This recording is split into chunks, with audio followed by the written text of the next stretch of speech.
શું તમારી વાઈફે તમારા તેમજ તમારા પરિવારજનો પર માત્ર અને માત્ર મોટી રકમ હડપવા માટે ખોટા એલિગેશન્સ લગાવતો કેસ કરેલો છે અને તમે તેની સામે જીતવા માંગો છો? તો તમારે આ 4 પોઈન્ટ ધ્યાનમાં રાખવાની જરૂર છે.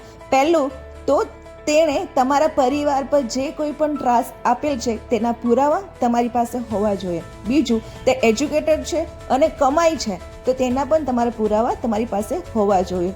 ત્રીજું, એ એવા કોઈ ગંભીર રોગથી પીડાય છે, એ આજીવન તે સારી થઈ શકે તેમ જ નથી, તો તેવા બીમારીના લગતા રિપોર્ટ્સ તમારી પાસે હોવા જોઈએ. અને ચોથું, તેને કોઈ સાથે અન્ય પુરુષ સાથે અનૈતિક સંબંધ છે અને તેની સાથે તે મેરેજ કરવા માંગે છે અને તેના લીધે તમારી પર પ્રેશર લાવીને મોટી રકમ જો હડપવા માંગતી હોય તો તેના બીજા કોઈ પુરુષ સાથે અનૈતિક સંબંધ છે તેવા તમારી પાસે પુરાવા હોવા જોઈએ. જો આ 4 પ્રૂફ તમારી પાસે હોય તો તમે આરામથી તમે કેસ જીતી શકશો અને ઉપરથી તમારી પર કરેલ ખોટા કેસની સામે તમે તેની પર પણ કેસ કરી શકશો.